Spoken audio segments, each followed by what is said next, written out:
ganun na nga ay nauna na po ang aking mga kasamang naglakad. Mabibilis po silang naglalakad. At ganun pa man guys, dahil sa patuloy po sa pag-ulan po sa ngayon, ay patuloy din pong tumataas ng pakonti-konti ang tubig dito sa diki. Dito sa lawa na ito ng Aduas. Dahil nasa Aduas area po kami guys. Yun. Hindi ko po alam lang kasi doon sa unahan, doon sa may ng quarry, yung pinag-aanuhan ng mga buhangin, kinukuhanan nila ng buhangin is ganito din siya guys. Connection din dun hanggang doon sa quarry na pinagkukuhanan ng mga buhangin.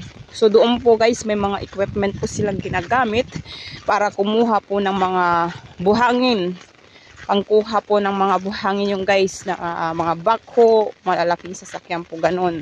Pag wala pong tubig na yan guys at binababa po nila yung sasakyan na yun.